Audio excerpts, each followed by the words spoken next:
F talking. We're back to game 2, though. Draft is underway, and NaVi looking to 5 seconds make this remaining. series go to a game 3, open with a Nature's Prophet. Are they? Are they? This was just a joke. I don't think their opening's that weird. Rubik versus Weaver, they've got, was that the response? Yeah, they picked Rubik decisively Rubik against versus Weaver. and Earthshaker. That's value. But if they have too many good skills, you can't have them all, dude. That's where things stop working.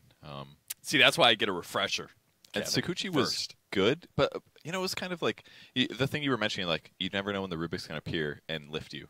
Yeah. Who follows up on that? Nobody can do anything if he lifts you. It's like, watch out for that Chen stun follow. Like it's so hard to execute with what they had previously. But maybe this will be easier, especially between like Rubik isn't the biggest lane winner, but he's definitely very utility strong. So I feel like a Prophet showing up with a Rubik being in a gank sounds pretty useful to me.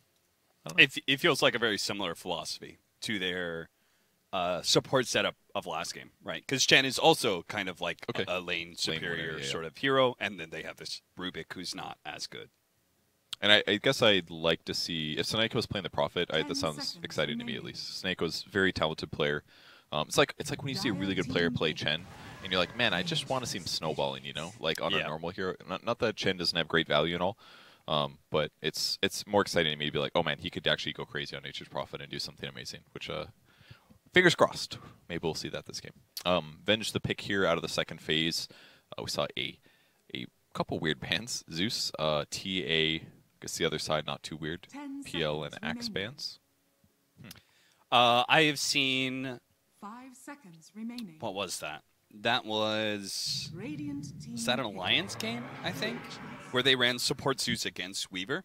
Okay, just like bolting for vision. Yeah, exactly. That idea. So he just goes in, he just bolts the Weaver, who's already very low HP naturally, and then on top of that, obviously the vision is kind of nice. Yeah, if you're not basically invincible while invisible through attacking, like Weaver's a terrible support. Then it's like you spend like 95 mana, and you're like, come hit me, I don't care. I have like more armor than you. I have like twice as much mana. I have slightly more HP. Like absolutely, Zeus would win that trade against a level 1, level 2 Weaver. These are two heroes I've been liking a lot lately. Which two? Venge, Centaur? Venge, I think is really good right now. Obviously, with pairing with the Weaver, it just becomes incredibly good. But Centaur, Kevin, I have the Centaur experiment every single patch, where I will go, doesn't matter which patch it is, Centaur isn't being played, and I'll go, but what about Centaur? Okay. And I'll play him for like 2 or 3 games in a row, and every single time it's awful. Yeah. It just feels terrible. It's like, man, this hero is garbage. Yeah. Like, I'm a Centaur hater at TI as well. I definitely was. His animation is like so god awful. All these sort of things, right? I think his base damage is good, but lately, the last Centaur experiment I did, which was like 2 weeks ago, I was like, wait, this doesn't feel terrible. This actually feels pretty good. I don't know. That's the part that I can't really figure out. Like, I was checking some Dota buffs of like trending guides or whatever, and like skill builds are all over the place. It's like very game specific. High level players are playing him. I know his win rate at Divine and above is really high. It's like 53, 54. But I'm surprised. Like I am also kind of confused on the hero being. There just must be something about like Stampede. Like I don't know. One game I was watching, Stampede was used to prevent a mid kill that would have happened. And against the context of a good team, that's hero resources that are being wasted. I don't know what is happening. Kevin is just fading into the darkness. Did I pull it out? No, I don't know. Kevin just slowly gets quieter and quieter. Test. Hello. That was weird. Test. Is it okay again?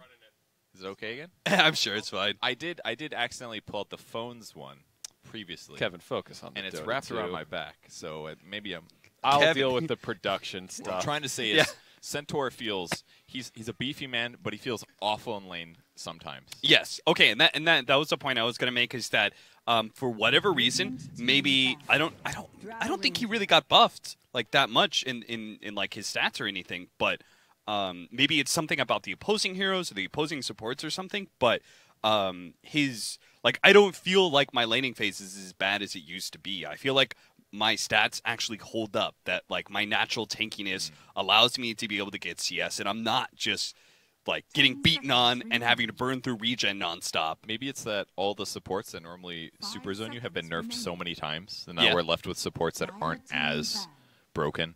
Sure. Like, I don't know, Dark Willow, for example. Shadow Realm does 90 damage instead of 120.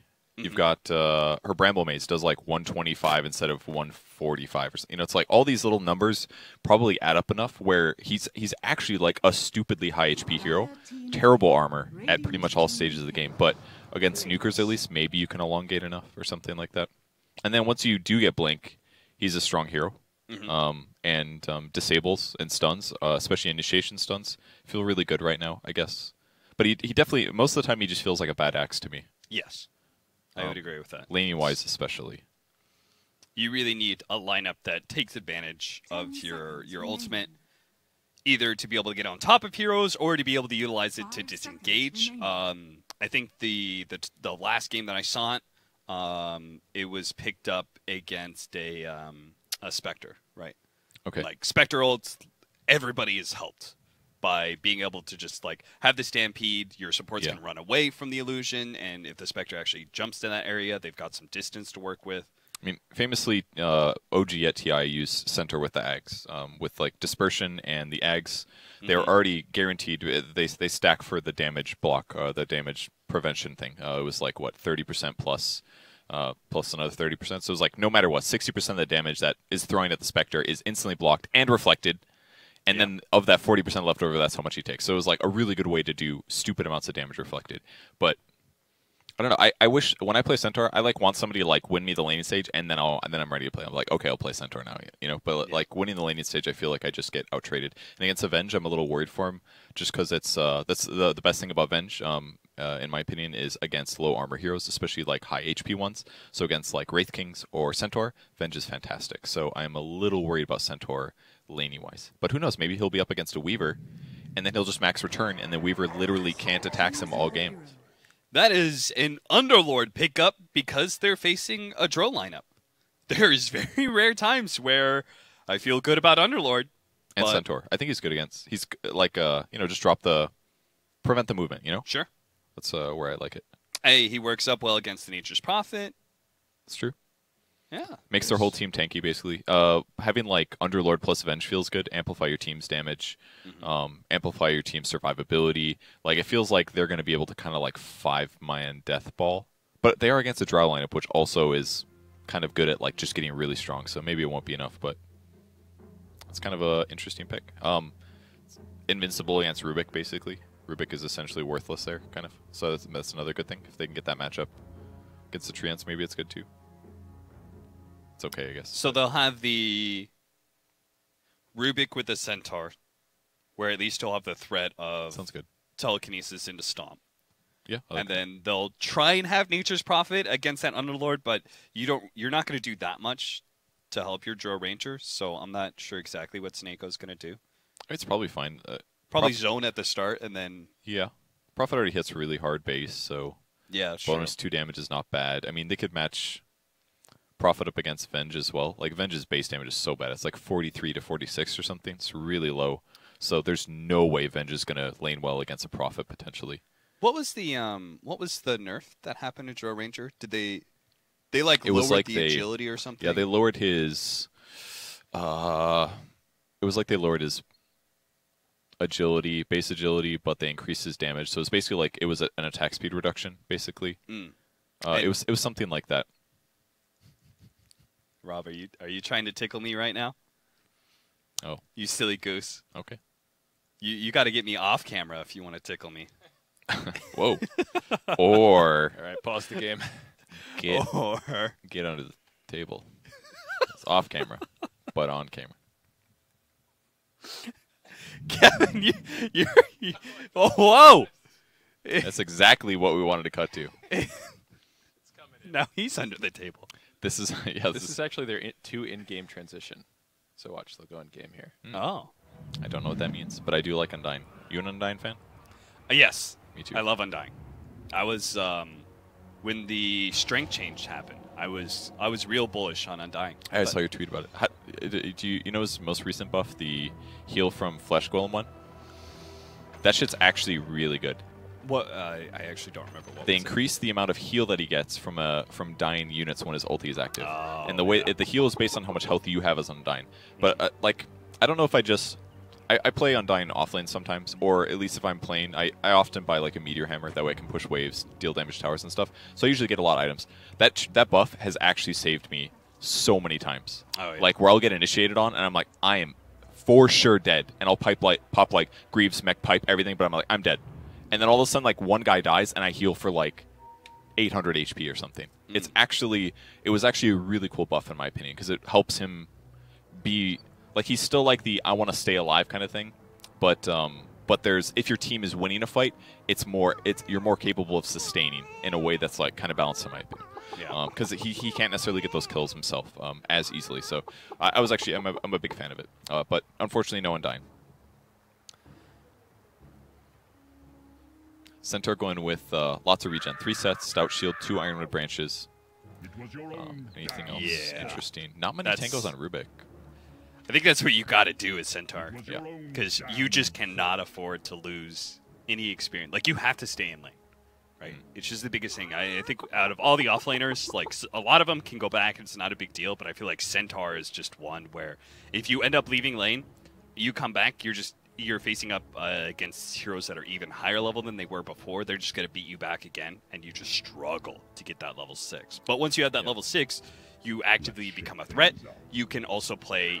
It's kind of like Pangolier in that regard, in that you can play farther ahead in lane. You can play more aggressive in lane because you have that escape mechanism. Okay. And it also serves as like a potential killing threat, so the enemy also has to play more defensive, right? Like they don't know, like one hero rotates TPs in or something, or a smoke rotation happens with that Stampede, then they try and get too aggressive, they're gonna get shut down real quickly. Maybe that's why I'm a bad Centaur, because my first Stampede is almost always me keeping myself alive, and I feel like that's like one of those tempo things that just loses you a game. Yeah. Where like if you don't use that first Stampede to get a kill, then like you're still playing from behind, and then you're back to like level 4 essentially, or level 5.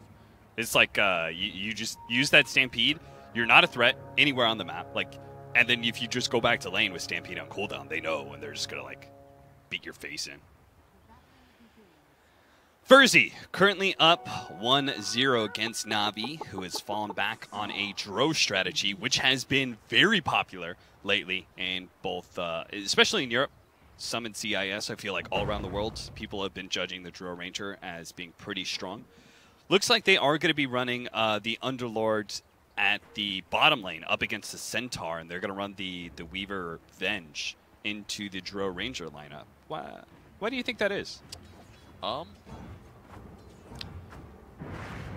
I am not quite. I guess you can pressure the Drow better with like Venge and Weaver.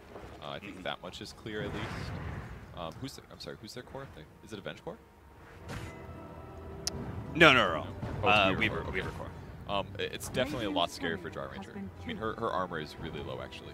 The Courage got killed here. Wonder if it's going to be one of those things where they just, telekinesis. I did it again. I started watching my own screen. Never watch your own screen. Never watch your own screen.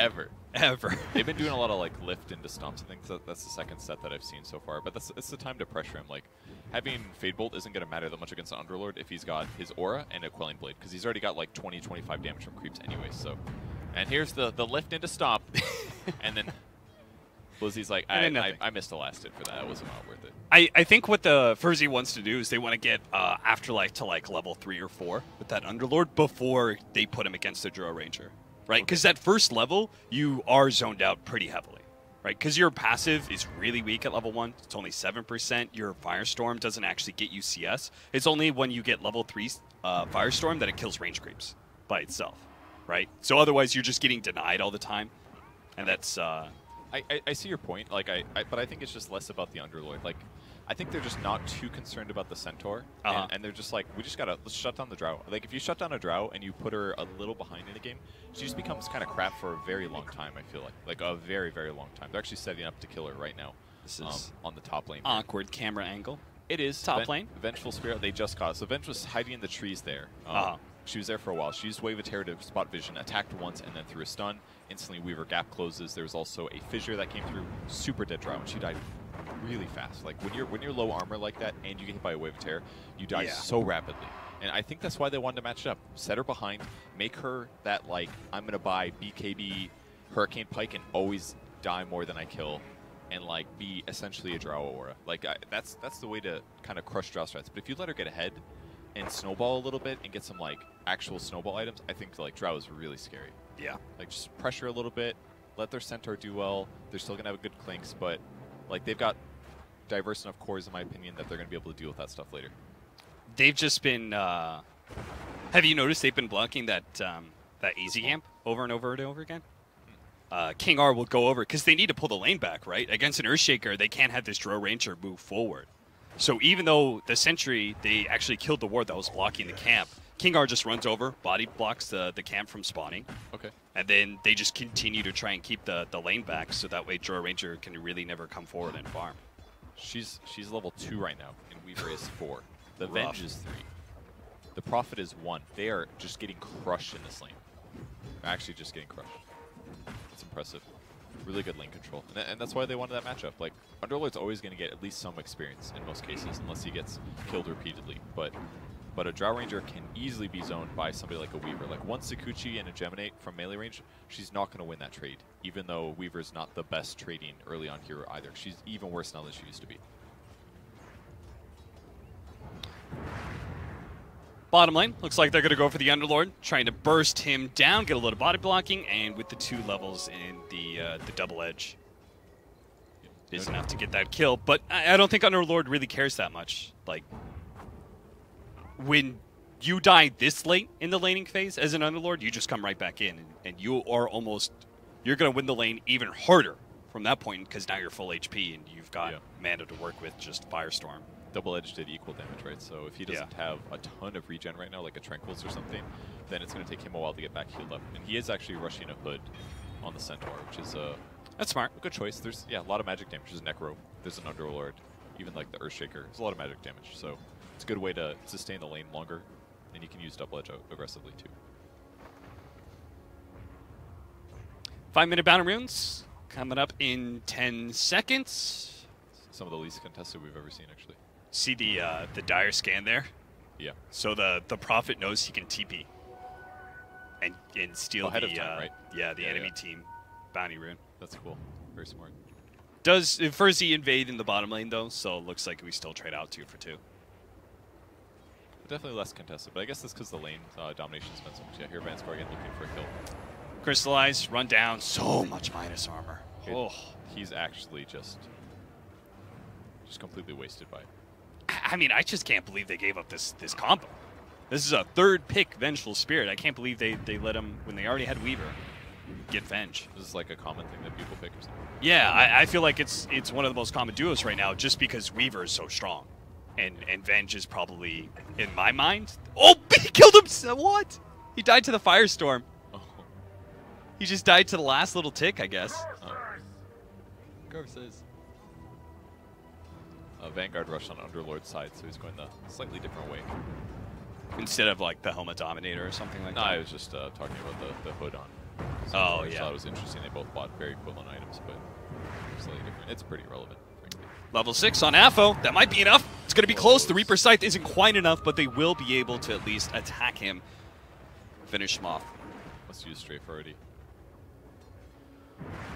Well, yeah, really good lane for the Necro so far. He's doing well. I noticed he did a really good job with the range creeps. He'd come up with the creep wave, hit the range creep like twice, death pulse, boom, get a range creep. So it seems like he's been dominating a little bit harder over the Clinks. Does Clinks have Invis? He does. He's 1-3-1. So he has used some Invis stuff, but it feels like Clinks is not quite capable of beating a Necro on lane, maybe? Not quite sure, though. It's definitely one of those lanes that's got to snowball heavily one way or another, right? Yeah. Like if Clinks wins early and he starts like just zoning you out, but then if Necrophos wins early, he just out-regens you the entire time. Like he's getting all the CS. Yeah, makes sense. Oh, man. Oh, the block! Crystallize! He goes to the mid lane to see if he can get some solo experience, immediately ganked by ferzee. That's a level 3 Drow Ranger, man. This is just so sad. It's gotta feel bad, man. It's like you don't get a lane. Yeah. The lane control you hard, and then constantly they're just where they need to be and they pressure you. Props to Team Chess or whatever the hell their name is. Like they're playing really good though.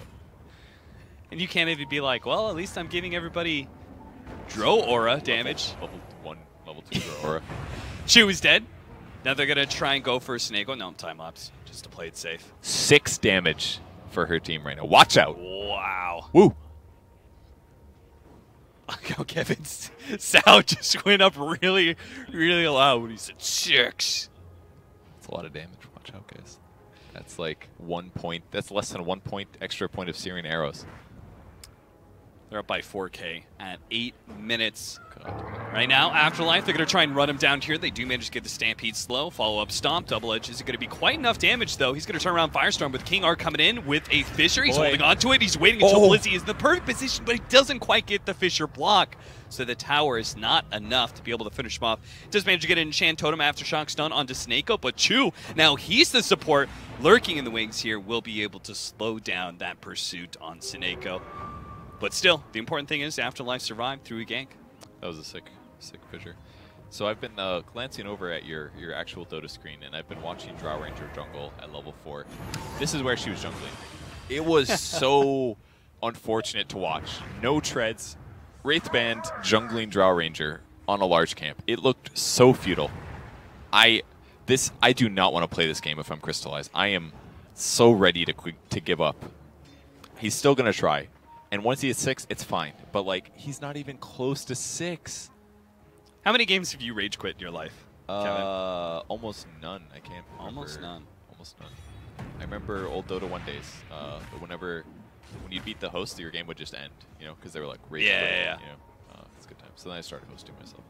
I never did that because I'm not a piece of shit. Kevin, I could see you being the person who would, like, host games just for other people to enjoy. No. I was playing. I had a little mouse bind. No, like if you were playing like say one of those games where like your run, like you lost and your run ends, like Gem TD sort of thing, right? Or not Gem TD. What was Element TD? I would not host like a game that. for hours for somebody else. But if I'm still playing, absolutely, yeah. I mean, yeah, I would do something like that probably. Double damage on Magical. Maybe they can finally get a good fight here in this bottom lane. They're going to go in with a Centaur stun, trying to blow up Affle as quick as possible, and they do manage to get him. That was close, actually. He almost was able to get a second skill off. Maybe would have been able to get out. They're still doing so much damage. Vanscore's going to get out. Dude, he's so rich this game. He's got brown boots and a windlace. Watch out. Instantly TPs to the mid lane, actually, to go set up another gank. Eats one of his mangoes. He's not done. He was bottom, now he's top, looking for a kill. Just constantly looking for a Drow Ranger.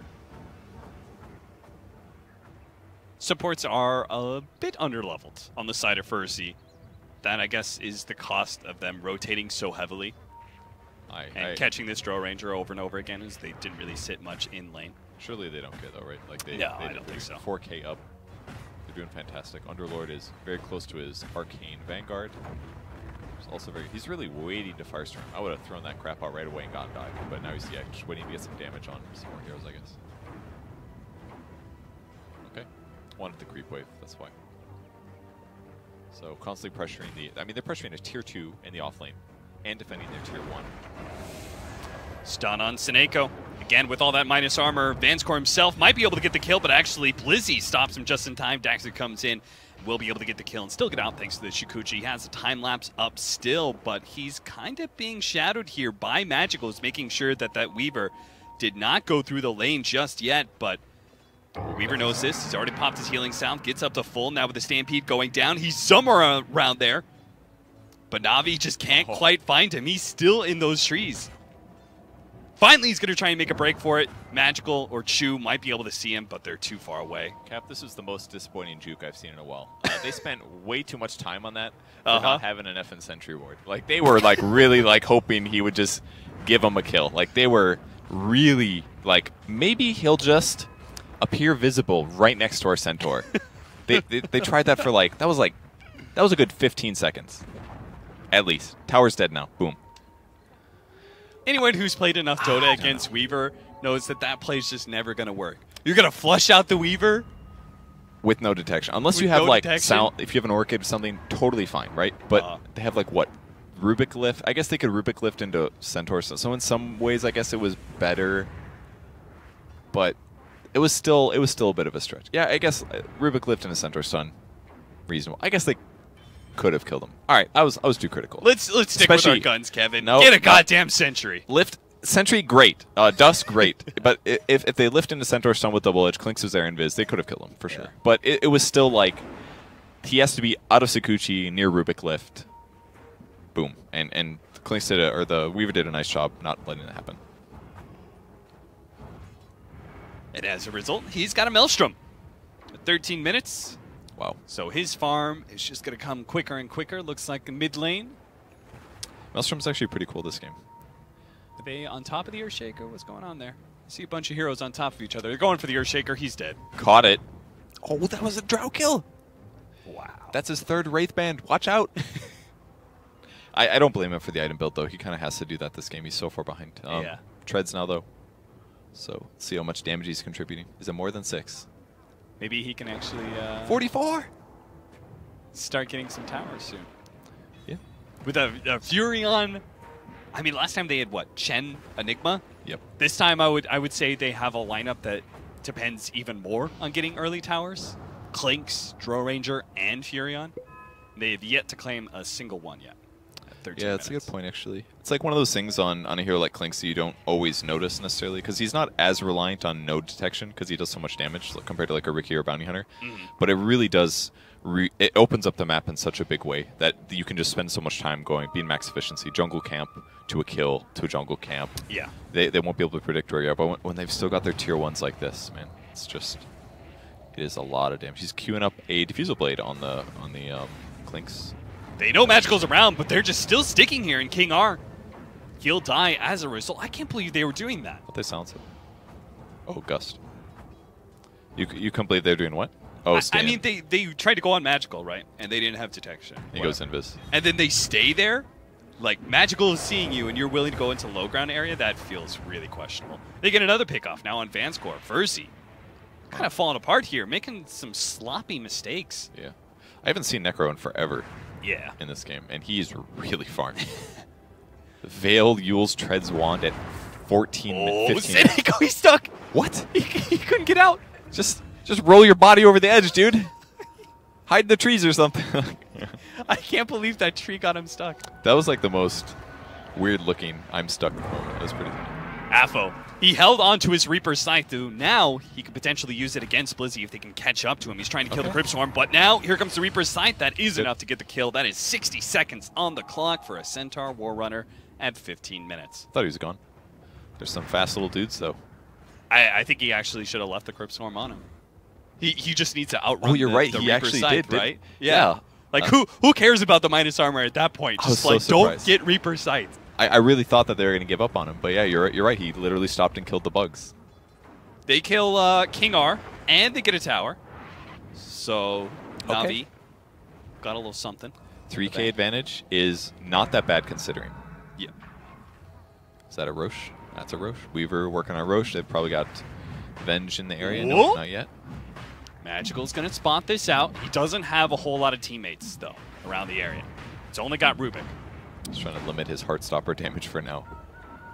Interesting. Oh, they spotted him. Okay. And Vanscore on the other side of things does manage to get the Magic Missile, but now they've run out of vision, and Magical will be able to escape scot-free. First, you're going to try and go back into the Roshan pit, apparently not caring that NaVi knows about this. That's what happened. They had sentries, but it wasn't until Vanscore came over that they had vision to spot him there. That's why they left the pit. And apparently NaVi doesn't care that Ferzee's doing Roshan either. Or at least our Drow Ranger doesn't care. They don't have Stampede. I think he's almost got his Blink Dagger, but if he doesn't have it yet, they absolutely can't. Okay, interesting. Adjusting, that was audible there. Yeah, decide not to bring everybody to this bottom lane. Instead, well, they just lost their Weaver Aegis. They're still going to try and go in for this fight. Nice steal there of the Fisher from Chu. Keeping the supports back, keeping them from being able to get these stuns off. Turns around, does manage to get the stun onto Clinks. And, oh, Silence coming in from behind. Crystallize actually gets the Earthshaker. That's a big-time pickup. And now with a jump in from Blizzy, a two-man stun onto Affo as well. Affo uses himself, might be able to get a little bit of time to heal up, goes to the TP out, and they just don't have any more magic damage, so he will be able to escape. It's only the two supports of ferzee that ends up dying in that fight. But still, honestly, whenever a NaVi gets anything on the board, I'm happy for him. Because NaVi doing it, Cap, kind of feels like it. Maybe. Crystallize is somehow doing things. Look at his net worth. Not only is he top of his team, but he's climbing up, dude. He's almost reaching his teammates, or his opponents, that is. Magical. No strafe. Caught. No strafe. Can't get out of the pit. Gets his little knife. I don't know how much that's gonna help him with the bow, but a little closer to Diffusal Blade. As soon as we start talking good about NaVi, immediately an important core dies. They just start, yeah. Oh, that's true. He gets the tower, though. Is that worth his death? It's not bad. I mean, it's not bad. For me, it's like, I would be more forgiving of that if it wasn't a lineup that is supposed to take towers naturally anyway, you know? Okay. It's like, you're supposed to get some of these towers for free. But yeah. But they're losing by a lot, so. They're losing by a Drow lot. picked up Shadowblade as well. I like that. I like that item pickup. Screw Dragonlance this game. Like you need to get something that's going to keep you alive and also allow you to get kills, because he can actually solo kill Weaver in the right circumstances too. Yeah. Like he can actually solo kill a lot of people. He can kill Venge. He can kill Earthshaker. He can kill Weaver. Necro, Weaver, Earthshaker, all very susceptible to that just straight up instant silence. It would be easier to tell if this observer ever clicked on new heroes instead of just auto camming everything. I'm not sure. Don't know what level Earthshaker is. Don't know what his items are. Please. But if you guys don't know, Underlord's got a Crimson Guard, and he's had one for a while. Silence. Pit, actually, onto Snako. Don't ignore me. I was just looking into the future again. It's just so ingrained in me as a play-by-play caster. When I see something happen that I call an action. Speaking of something happening, oh, the observer's gonna almost catch it, but not. He He's gonna on watch the Earthshaker. stampede. There's the silence on a King R. They will be able to get that pick off. So support for support, but it sounds like the Underlord's coming in. You know, I was gonna defend him because I was like, you know, maybe he thought the Centaur was gonna get ganked, and then I realized it was the same team. Yeah. It's an invisible shadow-bladed Drow. What do you think he's doing with that? Think he's walking to the next neutral camp just to get there fast? No, that doesn't happen. Come on. How do you feel about Crimson against Drow? I bought it the other day. I was losing. It did not do much.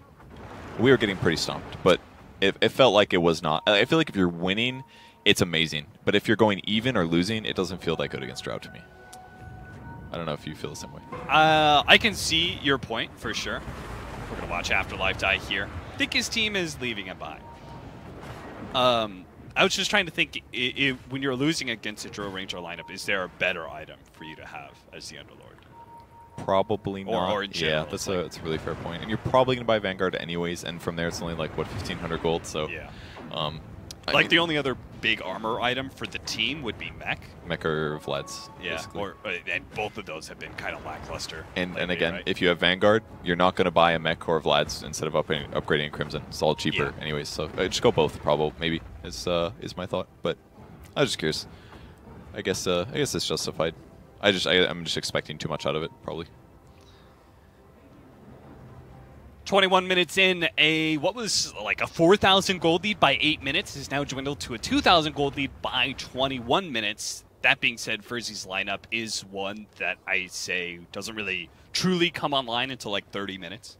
You know, like Necrophos Weaver, when they're really powerful, is like definitely deep in that mid. And Underlord too. Like Underlord is one of those heroes that's like has some trouble until he gets like 2.5 tanky items, and then he's like kind of becomes a monster, and you can really notice the difference in your team fight. Like the amount of survivability you provide your team just changes everything at some phase. When you have like a percentage-based damage reduction, like he does with his aura, like any HP or survivability that you get on the hero is just amplified, right? Yep. And same applies to everybody else on your team, which is why we're talking about these AoE team fight helping items like Crimson Guard and Mech. Yeah. I definitely forget about Atrophy Aura a lot these days. That's absolutely the case. Especially against Drow, it's amazing. Yeah. At least how on big our is the hero range on it? It is pretty big. 900 radius. Yeah, that's big. That is. Hey, it's not broken. Like, didn't it used to be like 60% level 4 or something stupid like that? Yeah, it was. I remember it level 1. It was like 16 level 1. Yeah, it started off something. at like 12, 13, something like No, that. it was I swear, it was like almost 20 with one skill Jeez. point. It was like, oh, you have 50 base damage? Nope, that's gonna be like 35 or something. It's like, good luck, man. It was ridiculous. Pit of Malice did 100 magic damage. Like, I made a video right when he came out. I was like, play this guy as a support. You do 100 damage with Pit of Malice. You can get your passive level 1, and nobody can deal damage. He was like 315 movement speed. He had like 5 armor. He had like 60 damage. He was broken when he came out, dude. Were you a big fan of Corpse Expulsion? I played with it for sure because I like heroes that kind of play style. But yeah, I really like Pit Lord in Dota 1. But there was a lot of different versions of him, arguably. That was one of my favorite Underlord, Pit Lord times. Was when he had this version of Firestorm, and he also had Corpse Expulsion. He was like the ultimate high ground defender. It was crazy. He's going to TP in, try and protect this tower. He stole Dark. Oh, whatever. Dark Rift. Dark Rift. Yeah. That is exciting. That is not an ability you get very often on a Rubik. So. Why is NaVi winning this game right now, Cap? What happened? I think their lineup is just coming online. I think the pressure from ferzee kind of slowed down. I think their lineup is coming online, and ferzee realizes that, and they're just a little bit scared to take direct team fights.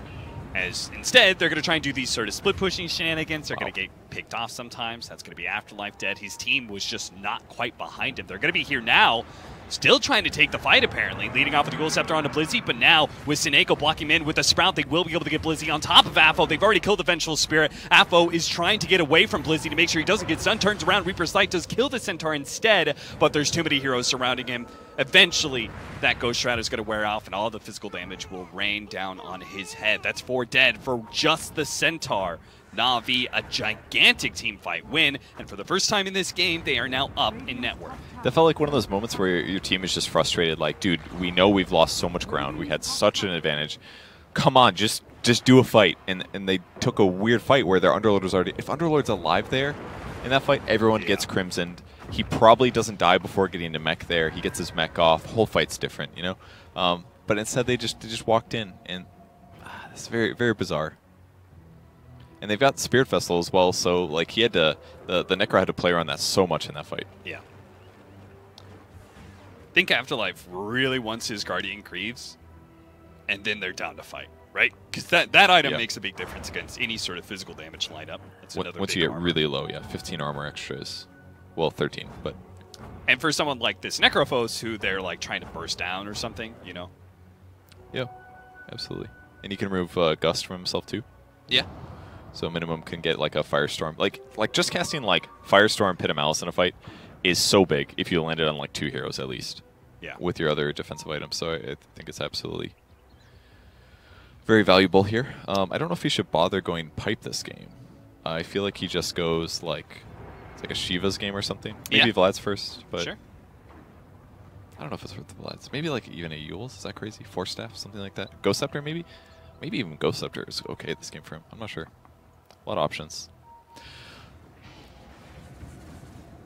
Weaver Super Farm 2. Maelstrom, Dragonlance, BKB. He's queuing up a Butterfly, actually. Kind of interesting. Generally not a big Butterfly fan on Weaver, but there's a lot of right clickers on the enemy team. He's almost got that level 20 talent. That's a big one. The extra swarm attacks to kill. Oh, That's true. Such a nuisance. Sineko just trying to push out the... What the holy hell are we doing? Let's just take a quick look over here at this. If they're not... We're not paused. Oh, it's a... Are you... They're advertising. Okay. All right. Well, shout out to our sponsors, ES.bet. Because we're going to head into our next team fight. ferzee is smoked up, heading towards that mid lane. They spot Crystallize here, but... Nobody's going to pull the trigger just yet.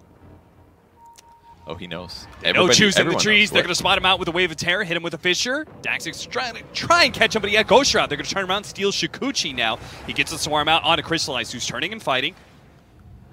Rest of his team is able to back him up, and it looks like they actually overextended the side. Magical came in from behind, was able to kill King R, while at the same time, with all this chaos, they've killed Vanscore in the front, who extended himself a little bit too far forward. Afo does kill Seneko, but now, with the Stampede going out, they're going to catch some heroes. They know that Ferzee's on the back foot here. They do manage to get the stun onto Afo. He got to go short out before the silence, though, and he might survive because of that. Look at that Afterlife, just putting himself on the front lines, does have that Dark Rift. Will he be able to get away? He's trying to make it out, barely gets away into the throne.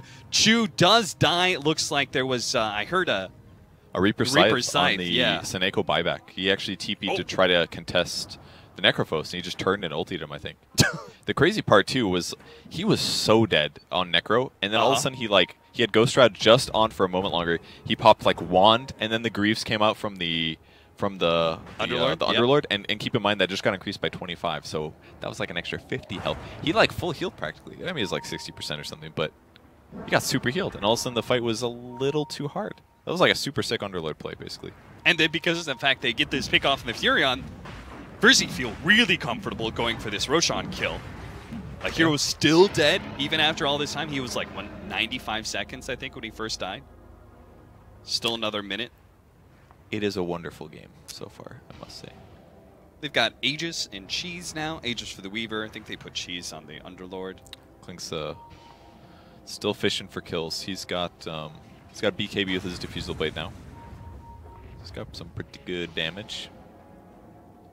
It's actually not very good. It's pretty shitty, but Diffusal Blade is not a great damage item in most cases. Yeah. And unless you have illusions or something, but it's one of those items that you almost feel like it's necessary to be able to get support kills or something, just to prevent them from walking away from they are really limited on disable, I guess. Yeah. It's Rubik Lift and Sprout and Centaur Stomp. That's about it. That was look at that impressively bad damage. But that's what happens when you go Diffusal into BKB. He's also gone Soul Ring. Does kind of need it for mana, but not always the biggest fan of Soul Ring on Clinks. I don't play him super often, but maybe the times I did, I just see him or some shit, so I maybe have a skewed view of the right itemization, but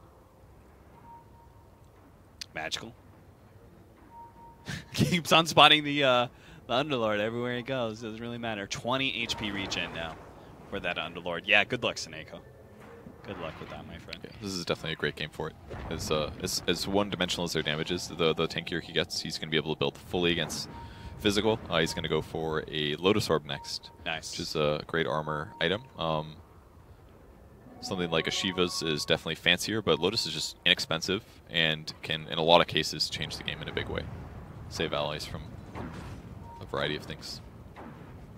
I like Lotus Orb a lot on Underlord, even against some of these non-physical damage lineups, because you make yourself such a target the moment you use your Dark Rift.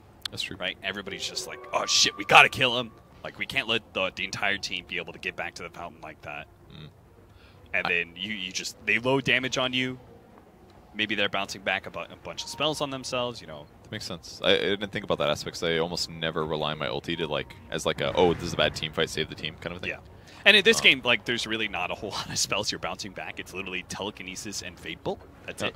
No, but I mean, pro teams really do abuse Dark Rift in a good way in team fight circumstances, so I absolutely agree with your sentiment about comboing it with Dark Rift is a valuable thing that I don't appreciate it in that way normally. So I definitely agree. That's good. I probably cast Dark Rift twice a game, to be honest. I basically don't have an ultimate unless I'm no, I'm gonna die. Sorry, was that an Aghanim Scepter being built by Revenge? Yeah, he's gonna try and go for an axe apparently. He's not really. He's shift queued up a couple items. He's I'm gonna get a magic stick, a tranquil boots, and then I'm gonna buy. Yeah, sure. Yeah, you'll make Axe, man. Totally. 31 minutes. You can't afford a fucking magic stick. You'll be fine. He's got dreams. He's got big dreams, Kevin. Don't mock his dreams. His dreams are Sentry Wards everywhere and winning the game, which normally works out really well for him. There's actually a lot of people buying Axe, or at least queuing it up. I think I saw the Centaur. So, yep, just purchased his point booster. So, just beginning the pathway here. All right, Kevin, here's a question for you. When do you go Axe on Underlord? I bought one the other day.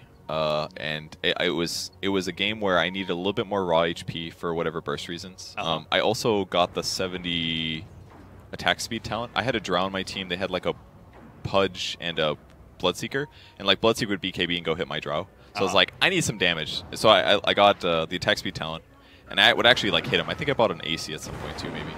And then afterwards, I was like, I've got a Drow, I've got Avenge. I was like, if we win a team fight, I'm giving my team like 80 damage or something. And basically, we eventually won it. It was not saying it was definitively the right item, but I think it's like a super situational, like 6th item kind of a thing. Yeah, it is definitely like you have to be mega farmed on the Lord to even consider it, even in the right games. Exactly. And I didn't grab like the bonus atrophy from heroes or anything. It's just, I was I had like 2200 HP. I was like, I don't really want to buy like a heart or anything. I was like, I'll just, that's where eggs works a lot of the time, where it's like you need a little handful of HP, 2 handfuls of HP, but not too much, and you want some utility out of it. But it's definitely really situational. We just had like some damage problems that game, so I was like, let's just really push us over the edge. We've got a super non-situational Aghanims coming into this game right now. The Centaur, I think, was 300 gold away from it. So what the hell? How did he get this so fast? What happened? Maybe I just wasn't keeping track of his gold, but took some towers. He like just bought a point booster, so I assumed it was like 3,000 away or something. Yeah. But apparently he was like on the edge the whole time. That's a great pickup. 40. Oh, I'm sorry. Stampede Eggs is 40%, not 30. My bad. Yeah. It used to be 60%. Wasn't it like 70 right at the start? I don't remember. It could be. That's a lot. It was crazy high. 4-man smoke up here from NaVi. They're gonna let their Drow Ranger show on the front lines because they have that Centaur eggs. They do have sort of a saving mechanism. At least they won't be able to burst down the Drow Ranger as fast. So they feel confident kind of baiting him out. Especially with the Earthshaker still dead for 15 seconds. They would love another pickoff that could allow them to threaten Rosh, but no! Snako shows and he immediately gets swapped by Van's Core. Nice reactions from the support player, ferzee. This guy's rich. He's got a Tranquil Boots, dude. Watch out. That Aghanim soon, Kevin. He's like, I gotta kill 2 more sentries. Yes! Like, it's really jacked right now. You ever look back at like the end of the game and you look back at the total support item spot and the net worth number there, and you're just like, I could have bought these 2 items for that, that amount of gold that I spent. Sometimes. I was playing some games with Slacks recently. He always like goes off lane, and I've realized that I'm really bad at like safe lane support. I always have a bad time. And then I'm playing Poverty, and I'm also playing with Slacks, who buys no wards. So I'm like really hurting to get boots. I'm like, I've got a Windlace, maybe a Ring of Protection, and I'm like, and brown boots. And I'm like, man, I'd really love to make these items into something that looks not stupid, Do you just make passive-aggressive comments? I mean, and then I have to keep buying wards and sentries and stuff because I know, like, oh, they're going to keep snowballing on me and I have to de-ward and I have to ward. It's tough, man. It's very tough being, like, the support. Or, like, playing, like, oh, I'm going to play I random Rubik one game, and then I'm against a Ricky or something, and then Slacks is not buying wards at all. And I'm like, well, I died, like, twice in the laning stage because I'm a low armor support against Rick. It's a hard life sometimes playing support, man. Kevin, why do you do this to yourself anyway? Why do you... Well, the team is, like...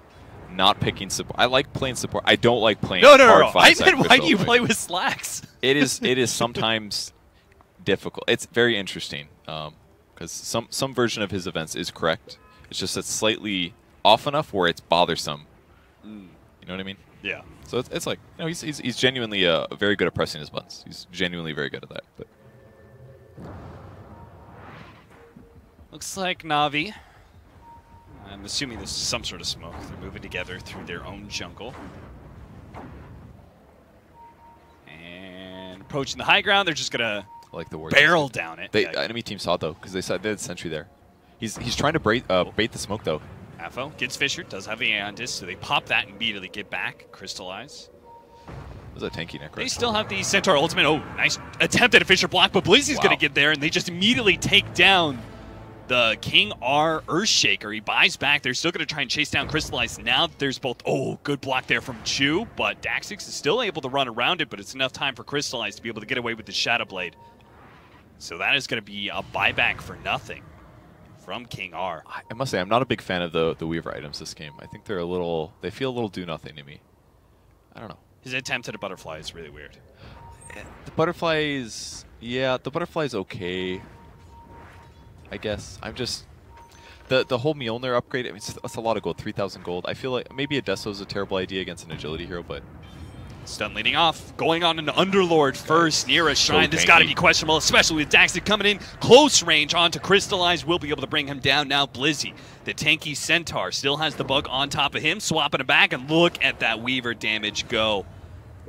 It's like he's got Avenge in his game, you know? He's got some minus armor there. Maybe it's worth a Deso. People don't buy Deso very often on Weaver right now. I get that. Snako will have a Reaper Scythe. I don't know, thrown at him. But him dealing with the Drow, very hard. Like, Drow pops in, Viz runs away, you know? Like, in the right circumstance like that, where Weaver gets to follow up on allies catching, totally fine build. But it feels like he's having trouble killing backline to me. Well, now he's got the level 25, so I think things will change for him. Did he go Gemini? No. No, I'm sure, yeah. Did you just mean that he's going to be able to chase harder? Yeah, Okay. He's just going to be able to get to that backline faster, right? I see. He's a fast little guy now, that's for sure. Yeah. I wouldn't even mind him carrying a gem at this point, because I think his survivability is pretty high. Mm-hmm. Like, what combos you? Like, you just have to make sure you don't get telekinesis into Centaur stun, right? Mm-hmm. Like, everything else you can BKB off, right? I mean, are they building Nullifier? Yeah, Clink says a Nullifier. Oh, he's got a Nullifier already. Yeah, so he's actually super vulnerable. I mean, That's Weaver's pretty survivable with Butterfly now. I guess that part covers him. That's one really good thing about Butterfly. Just always there, right? If you get nullified and you don't have Butterfly, you die every single time, basically, without Lincolns, that is. Right. But this way, he gets nullified, not that big of a deal, actually. He should be able to walk out of range. 25 for the Necrophos is also coming up soon. Excuse me. Sorry, Kevin, were you using your Oracle abilities again? Yes. Vanscore died. You felt a disturbance in the force. Yes, that is exactly what I was thinking about. Felt not like Vanscore crying out. About the Drow Ranger on the mid lane. Fisher. And there it is. Going to be the jump onto Crystallize. They managed to catch him. BKB with the Ags coming out from that Stampede. He just runs over the cliff, gets to the shrine. They're still trying to chase him down with the Weaver, but he has to time-lapse away. And now, ferzee on the back foot. They've already blown so much. They don't want to take a fight any further. Magical's going to try and go for Afterlife still. Pops BKB. They're really gunning for him. They've got him down to half HP. Now with the stun coming out from the Centaur, it's going to be close, but it's just not enough. The Guardian Degrees go out, and now it's going to be NaVi, who have blown a bunch not to be able to get a kill. They did it safely, though. I think Crystallize maybe could have committed and guaranteed the Underlord kill, but it was iffy, right? Yeah. And he would have to put himself in a pretty dangerous position. So I at least respect that they realize, like, this isn't probably going to work. Let's just play a little safe. They're going to lose Rosh. Not good, but it's better than losing a bunch of heroes. That would have been a Rax or 2 Raxes, possibly at the end of the game. So that Earthshaker is level 13, by the way, and those are level 25 allies. What the hell is happening? That's very curious. If he participates in a kill, he's gonna get like 5 levels. Surely. It definitely feels like King R has got a certain playstyle. Is this normal? Playing inside of trees. Okay. Behind people. I was so confused earlier. I thought I saw a Drow walk over a fissure, and now I forgot about Centaur X. Yes. We saw in that fight, but I was like, I swear to God, he walked over a fissure. I thought it was a replay bug, for sure. Yeah, when King R tried to go for the fissure block onto the Drow, and then pick off on Affo. Aeon Disc goes out. Nullifier will take that one away. Bye-bye, Affo. That's a killing spree as well. Given to Magical, 573 gold. Not to mention 90 seconds to work with here. ferzee trying to catch Snako. They spot him for a moment here, but they don't have the stun to stop his TP. The damage output on NaVi is actually really scary right now. Yeah. And they have... The Nullifier kind of gives them a solution against almost all the heroes. Like, Nullifier plus the Silver Edge, they can actually kill anybody that is super out of position if they have the right heroes there. Especially the Necro. Like, it's great items. Not that much survivability, HP-wise, but... What do you think about this? Hurricane Pike? On who? On Weaver. Really? That was his after Butterfly item. No, that ain't good. Well, he did it. All right, he already had Dragonlance. He did buy that item. He already had Dragonlance, right? Sure. So it's basically, he bought a Force Staff, more or less, which is arguably fine. When you look at it like that, I think Hurricane Pike is fine. Because he got value all game. I think it's fine to have a Force Staff, no problem. As long as he doesn't die. He currently does not have the goal for buyback. He's trying to go for Magical. BKB, Skeleton walk it off. But now NaVi's doing full-on rat mode split push. 2 on one side, 3 on the other. They've already taken down the tier 3s, about to take down that Rax. Siege Wagons? Anything? Why are we looking at the Weaver? There's nothing up here. The Siege Wagons were hitting the Rax, man. That could have been an exciting moment. They must have been talking about, something must have happened. I don't. Oh, I mean, the Clinks earlier went high ground and killed the tower. I think he was just hanging out maybe to see if he would come back maybe. Yeah. Briefly. At least until it got backdoor protection again is most likely my guess. So that's probably why he was waiting what seemed like an abnormal time. Because it's like, once the creeps pass the tier 2 that's when your backdoor protection goes away. So he probably had to wait, I think you have to wait like 8 to 10 seconds or something until it comes back. I just meant our observer. Why was our observer looking Maybe at they were also confused like us. Like, why is this man running in a tiny circle, you know? But he knew, like, by time for backdoor, eventually our melee Rax will heal. It's probably, I think that makes a lot of sense, actually, doing what he did. So, 15 for Earthshaker, good for him. Yay. He's got an extra 30 movement speed now. I'm surprised he didn't go the armor. It is actually a really good armor game. But in the same vein, if he gets hit once, he's probably dead anyways. Like, if he gets silenced, dead. And that way, like, movement speed's probably superior. They're going to spot Centaur. Nope, that's in the future.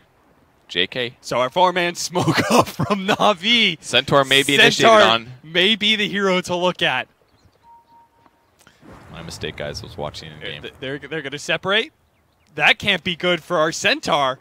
Oh, who's heading no. deeper and deeper They will into see the enemy the Drow base. Ranger is bottom. We see on the minimap they've spotted each other. The Earthshaker jumps onto the Centaur. They get the Fissure and just body stun him as many times as possible. But the Reaper Scythe wasn't enough to be able to get the kill, but they got the Gold Scepter after the Stampede. Still able to blink away, though. Blizzy able to get out. Now the initiation from Magical. He picks off a support. That's just a Vengeful Spirit, though. That is not deciding the fight, especially with Blizzy still not able to get away from ferzee. 1-for-1 trade-off so far. Okay. Well, sorry for the spoiler, bros. That was my bad. Heartstopper Aura picked up for Necro now. Going Dagon. It seems like Dagon's really been on the upswing lately. Yeah. All these Pugnas and Necrophoses. Yeah, they're just like, hey, it's really good to burst somebody. Slacks is right, dude. Slacks is always right. He's been on Dagon. I've seen Slacks' item builds. I struggle, like whose item builds are worst? Owen's or Slacks's? Oh, hey. There's a rip. That's a hard question to answer. I don't know. Owens are more just like, I don't know.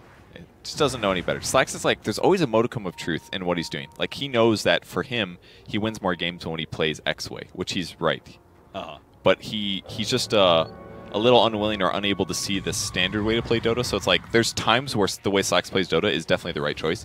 But in between those moments, he needs to play a little standard. Oh, Magical. That's what he's weak at. This is a big pickoff. If they can actually get it, Eul's Scepter holding him in place a little bit longer. King Air's going to try and set up that Enchant Totem. There goes the BKB, though. Magical trying to use all his movement speed to run away into the tree, swap back in. They still have the vision on top of him, and the BKB is worn out.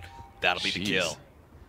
I took a lot, but they actually got him pretty straightforward. Just took like 4 ultimates and a gem of True Sight or something. Yeah, gem. All right, well, that's 2 dead NaVi heroes now. NaVi's going to have to turtle for a bit here. That is exactly what Snake goes up to. Back over to the melee Rax. I think that survived with like 100 HP. He is committed. He is giving up his life for this Rax. He's going to try, but will he be successful? Those treants just don't do any damage. There was just something so funny about him using wand there to be like, maybe if I right-click one more time with my brown boots, that it's going to make a difference. That man needs to understand that his treants do no damage when an Underlord is around. All right, let's see if they can hold things out here. Throw the silence. Fissure follow. Oh, they already got the initiation on a Crystallize. Afo is right there, too. The Eul Scepter goes down onto the Drow Ranger into the BKB Stampede, so he's able to get out, but Blizzy may not be as lucky as a Reaper Scythe will cut him down. He does have buyback as well as the Clinks, but I think they really want to hold on to that Clinks buyback. But they may not be given the time to do so here. As another attempt at that bottom lane from Sineko with his buyback. Now they're going to have the buyback with the initiation coming out onto the Weaver. They managed to get the silence, but he already had the Shukuchi down, so he skittered away super fast. So that is now the Centaur's buyback down, but they did manage to hold the Clinks and hold the Rax, so that is not too shabby. This is like one of those like kind of coin flip environments where it's like, all right, we're losing the game by a pretty significant margin, but we're riding them just enough where we're close to, like, if they get like a 2 racks advantage or something, NaVi is probably going to be able to win the game, I feel like. And they're just like one successful team fight or gank away from that, where it's going to happen at the same time as them being ratted, or they lose a few too many heroes and they maybe lose maybe it's time to hit range barracks is what I'm trying to say, basically. Like, Instead of going for that melee racks, 2 melees at like 20% HP. That is like 4 range barracks if you focus range barracks. So yeah, I think it's like one of those things. If you watch the replay over the course of the game, you're gonna kick yourself a little and realize that you could have gotten a lot more advantage. It's not that much more pushing, but still. Time for mass scythes. I think we've got Underlord building one. The Necrophos is building one. Okay. The Weaver didn't go Nullifier or Scythe of Ice. In fact, he thinks his next item is Satanic. He is really all in on this idea that he just needs to tank up more on this Weaver. It's kind of cool. It's interesting. I mean, there's not that many stuns on the enemy team, so yeah, it's kind of hard for him to be fully shut down in that way. And it does give him a lot of HP, so lower chance of being bursted. In the same vein, he's not going to be able to hit his enemies very reliably. Clinks his strafe. Dry Ranger has BKB, Shadowblade, or Silver Edge, and Butterfly, so they're all pretty survivable. And Drow's also picked up a Monkey King bar herself, so I don't know. Not super confident that Weaver's... I guess he'll be able to stay alive. Maybe it's more of like a we need somebody to hit the tower, period. And that's probably what it is, actually. Maybe another reason he's got Butterfly and Satanic. Let's see it. Like, Satanic definitely better than Heart here, for sure. And probably better than Scotty, too. So it's like the more realistic of the 3 tanky items. Round 3 of Roshan. So we're going to have a Refresher Shard out.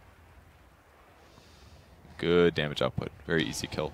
Chew on the Rubik, by the way. He's stolen time-lapse and he has Ags now, so good moment here for his team. Ooh.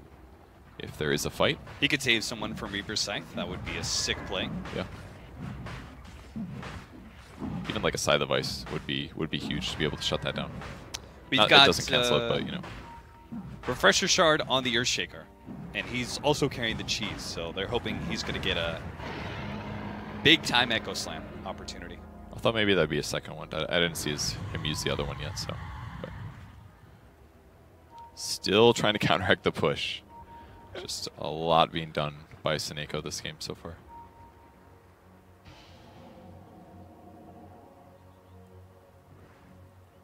Huh. 50-minute bounty runes. Boys, it's 50-minute bounty runes. I understand if NaVi's not going to go for it because they're scared. But no one is set up on them. They've just mattered a little bit less in this series, I feel like. But it has gotten slow at times, so maybe that's why. Still Shrines. Could kill those at least. They're about to run into the Draw Ranger if our Observer would move. Lead out with a Fissure. Managed to get the Enchant Totem Puts as well. block, Beside the though. Vice Echo Slam. They're using everything they can, but there's the time-lapse save. Now Crystallized turns. Throws the damage onto Afo, popping that Aeon Disc. Now they're going to try and kill the Rubik instead, who sold Death Pulse, which will not get him out of this death trap. He's like, I'm amazing. I can get out of this one too. Let me steal spell. Oh shit. That wasn't the spell. He almost got the blink out. Does the root auto hit you after you come down from Mules? Because I saw earlier the Centaur got out of it, but maybe that's because it was on cooldown. Nah, it should have been back up. I'm not sure. Maybe got hit by something. The disable interval's 3.6. You could get rooted, use Yules, and get out without auto lash. So unconfirmed. New item on Clinks. It's got Monkey King bar now. So Nullifier, Monkey King bar, BKB, Diffusal. You know, him going this build has actually not been that bad because he's got 94 damage from Drow. Like, he actually hits really hard. Yeah. Kind of makes up for his weaker damage. I mean, build. I feel like this is the build that the Draw Ranger should have gotten. Which build? No, not Draw Ranger. I'm sorry. You were like, what the hell? Oh, blink. Nothing. Nothing has happened yet. No one has initiated.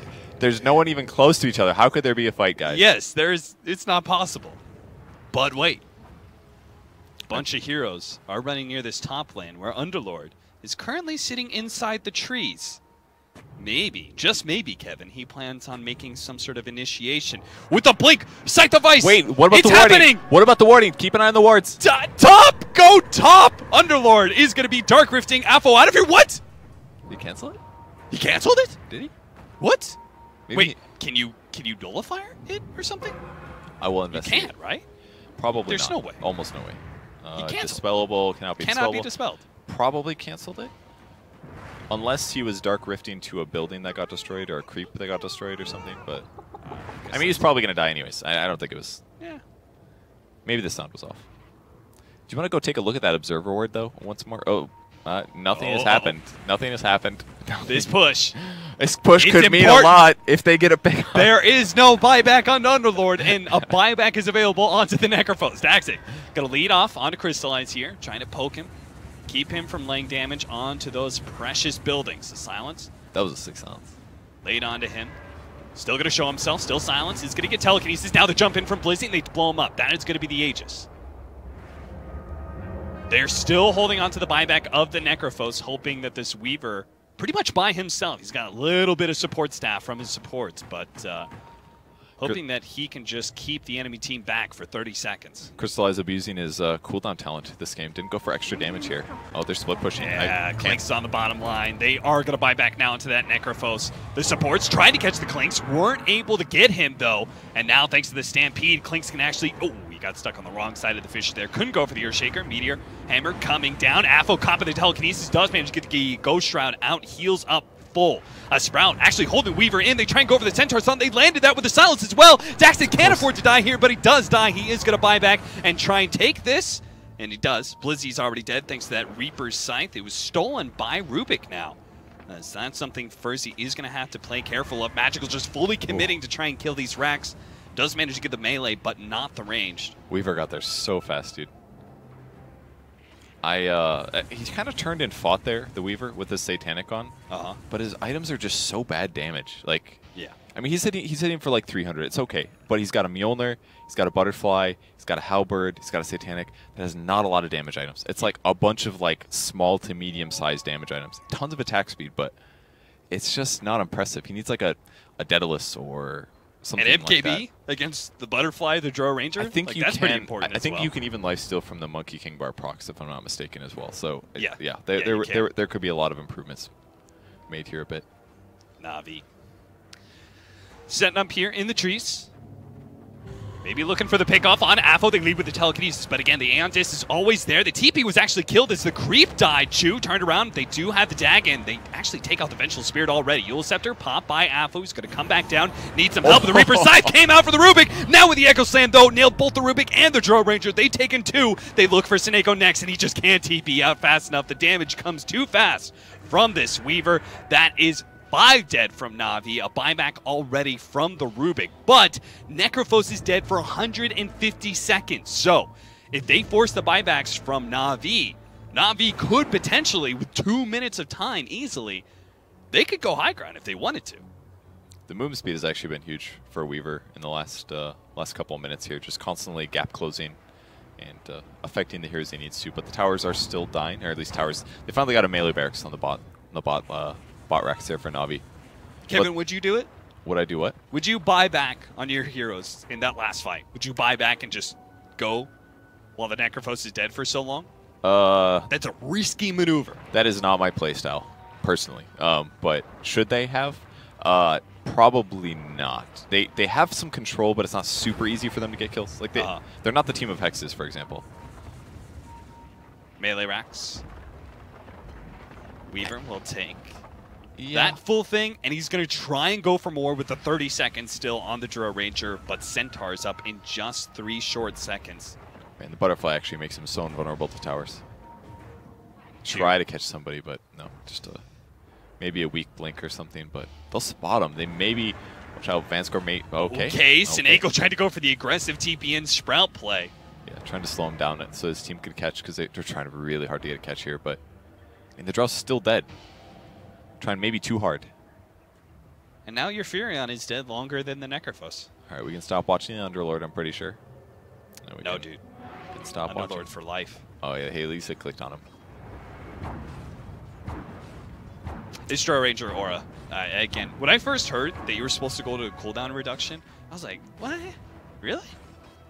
And then, I mean, just the combination of like Shadow Blade all the time, you're permanently invis, being able to pop your aura and like always have the pressure in every single lane from the creeps pushing in. I mean, genuinely, super valuable. It's even got Butterfly. It's a 12.5-second cooldown. That's like, it's actually getting close to phase boots. Yeah. 35% movement speed for 2 seconds on a 12.5-second cooldown. That's crazy. BKB's 35 seconds. His Lincoln's 6.5-second Lincoln's. Like, that's super good. So many spell blocks. It's one of those things that just helps him be strong late. Fisher lead off Enchant Totem, magical. Got him. On the Barax though. What? Well, maybe they can get that range racks at bottom lane. They did. That cannot be worth Clinks' life. They killed Underlord as well though. That's true. Crystallize picked him off. Yeah, Silver Edge very useful for that reason. He's queuing up a Hex now on Drow Ranger. I mean, he still can get a Moonshard. He honestly doesn't need his treads, right? That low cooldown of no, Butterfly. I don't know. It's a lot of movement speed, especially because it's like it's getting amplified by all of the agility he has, which is a stupid amount. I mean, let me see which percentage he's got. He's got 15% movement speed from his agility right now, which is basically an SNY. He's got treads and he's running around close to 400 movement speed, which is impressive considering his base movement is like 290 or something. Yeah. But yeah, it looks like he's going to commit to the Hex. Oh, Vansquare, good for you. Half of a Nags. 60-minute game. Yo, I told you. He's got big dreams. He may be a little guy. Big dreams. I saw him use his defensive item in the other team fight when he was dying. It was a sentry ward. That was all he could do. He's like, I'm definitely dead. He's like, well. Throw down the sentry. Maybe somebody will go and visit. I mean, there's Shadow Blades. It was the right move. Oh, Weaver. That's how he's going to get an axe. Weaver queuing up the sentries and the obs. He knows. I love when cores do this, where they're like, hey, I've got more items than I could ever use. Yeah. Let me buy a gem, every observer ward, and every sentry for the rest of the game. And then your supports are like, oh, shit, I can finish my items finally. You know? Oh, man, that is... They never remember. But Kevin, what about my 9th item that sits in my stash for I'd really until like, that 1% of situations where I need it? Really like to swap in my Force Staff after I use my BKB so that I can use it 6 seconds later in the team. It's like, come on, dude. Fucking 4K MMR, you're not going to do that. Buy some wards, you know. 33-32, 10,000 gold lead for ferzee, yes, but it is pretty much a dead even game. I think it's NaVi who are currently kind of on the back foot because I think they're, let's see, they're buyback timers. Only because of buyback It's so timers, close. Right? Yeah, it is really close. You've got 1 minute and 1.5 minutes for the Weaver and Necrophos, 3 minutes for the Rubik and Furion. I mean, there's support buybacks too, actually, so that doesn't really matter.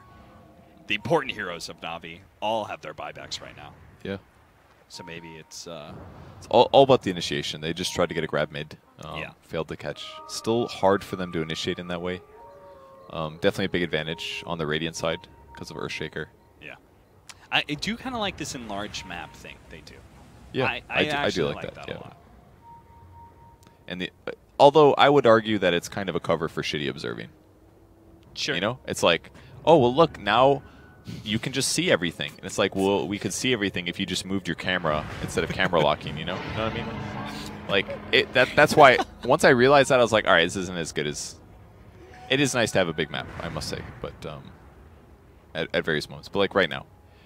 He could have looked at, like, 3 different things right now in the same moment and accomplished similar things. It's like they're trying to reinvent the wheel, more or less, in some ways. Very close to executing it. Like, there's the difference between this right now and amazing is just a little refinement. That's all. They're close. That's why I'm harping on them. This Reshuffle Madness brought to you by WePlay and ES.bet. Yes, those things. Kevin. Aegis, he's got a moonshard. You're so snarky, I love it. What a bro, dude. Queuing up boards, that just makes me feel warm inside. I'm happy. Hey, still 6 sentries on Vengeful Spirit. He's only 1,000 away, though. Or maybe you should let the Venge get the last hit. That's actually another thing that sometimes sucks super late game if you're playing with like an Ember and you're losing like this. Yeah. Where it's like, it's actually, he has to get the last hits because he's the only one that can clear the waves efficiently, and then your supports just don't get the items anyways. That can be a rough zone. Sineko. He's doing it. Backdoor protection is it up Or is it not? Did the bottom lane get close enough? I can't tell. Observer! Get on it! Let me check in-game and then selectively forget everything I talked about. I believe it's had backdoor for at least since I've started looking. Yeah. Which is in the future, so... All right. Oh, there they go. Oh, there's like, guys, this is a picture-in-picture moment. That's what we'll do. We'll, again, lock the camera to somewhere that doesn't matter. I swear, it's going to look so cool. And it does. Oh. It may matter now. Affo. They see him. Dark Rifting coming in, but... Man, that was a really hype fissure. I have no idea he was about to fissure them. But it was somebody.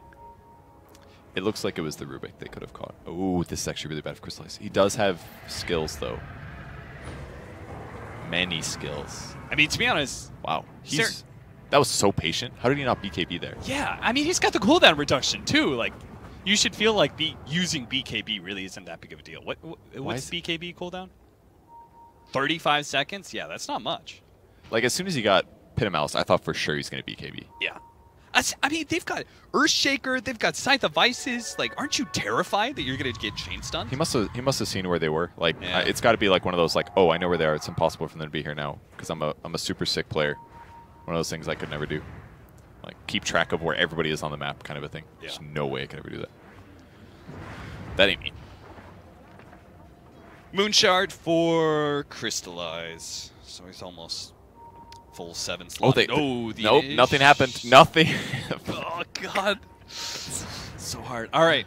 So, ferzee looking to push into the high ground right now. Feeling like now is their time, now that they've got the buybacks up and everybody. They're going to try again, see if they can even out the Rax advantage that is currently to the favor of NaVi. Double damage fades out. Initiation from Chu. Managed to get the telekinesis. The immediate stampede. Chu will survive through the Reaper's Scythe, but does end up dying in the end. He does have buyback. Meanwhile, top lane, he's actually trying to get through the backdoor protection. This is the second time he's done this. That does not... I'm confused. And it just... I mean, it lets ferzee just go for free in this top lane. I guess it's like he doesn't have that much else to do, but still. Push a lane or something. I don't know. Ugh. Well, now they've got 2 lanes Rax down. They don't have to feel as much pressure with all these creeps pushing in. Looks like the initiation huge fight came going out. on. Where is our camera going? Please! Vanscore is in the middle here. They do have Daxit going for the backline. Magical's already dead. He's going to buy back as well as the Centaur and the Rubik. Snako caught inside that pit a little bit. Looks like they're a little bit far forward. They're going to try and Dark Rift out. They're going to try and get out of here, but the Dark Rift, it may not survive. Immediately, he goes down. Afu's been caught inside the Sprout, plus the Meteor Hammer. Still have the Aeon Disc, but he's still stuck inside the base. Maybe Snako is a little bit too close. Doesn't try and get that kill, though. Daxit comes in, tries to go for Chu with the Scythe of Ice, but now he's been scythed. Oh, the Echo Slam in the back line with the Fissure on the Magical as well. Huge control, but the counter Fissure now. Crystallize needs to get out of here. He just can't quite do it. He's going to buy back as well. It is ferzee all in, trying to get some of these kills. Lizzie almost making it out, might be able to get back to the Foundation. Just one little Death Pull strike. Meanwhile, the Weaver fighting in again. A two-man Fissure with the Enchant Totem onto Crystallize. BKB and Stampede activated though. Nullifier onto the Weaver. Weaver drops low, but he managed to get outside of vision there. But it is going to be King R who's left behind, as well as Afterlife. It looks like there is no real hope for him. Caught by too many heroes. Scythe of Ice. They are both dead for 2 minutes. NaVi have everyone alive, but nobody on their team has buyback. That was so close for NaVi. And the Centaur, that Death Pulse was following him.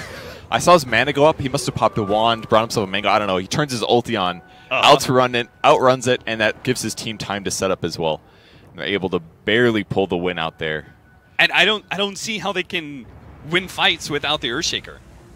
Yeah. I mean, he's such an important key to being able to lock down NaVi and get the strong initiation that they need to win fights. 4 buybacks in that fight. They tried to force it through, and all of a sudden it's like it honestly looked like they were on the verge of NaVi winning. It was so close. Yeah.